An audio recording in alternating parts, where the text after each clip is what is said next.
सदाभाऊ खोत आणि गोपीचंद पडळकर यांची गळाभेट झाली आहे। विधानभवन परिसरात दोन्ही नेत्यांची ही गळाभेट आपण झालेली बघतोय। सदाभाऊ खोत यांना उमेदवारी भाजपने दिली आहे विधान परिषदेवर आणि दोन्ही नेत्यांची आज विधानभवनात भेट झाली। त्यावेळी या दोन्ही नेत्यांनी गळाभेट घेतलेली आहे।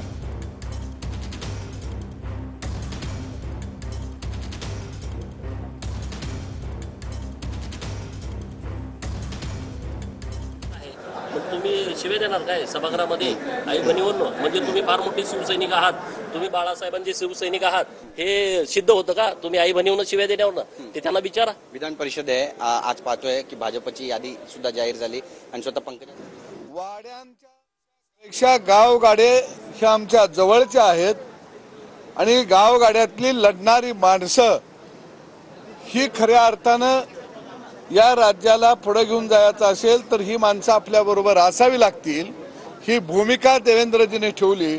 आणि म्हणून मी नेहमी बोलत असताना बोलत आलो की आमचा लढा हा वाडा विरुद्ध गावगाडा आहे, प्रस्थापित विरुद्ध विस्थापित असा आमचा लढा आहे।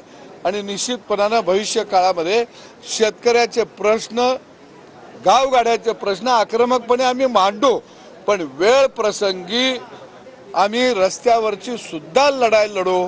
कारण मला गावगाड्यानं घडवलेला आहे, गावगाड्यातल्या मातीनं मला उभा केलेला आहे आणि म्हणून निश्चितपणानं त्या मातीसाठी लढत राहणं हा माझा धर्म आहे। उमेदवारी अर्ज भरलाय आणि दुसरीकडे सरकारच्या काळात तुम्ही एसटी बाबत मोठं आंदोलन केलं होतं, आता तुमचे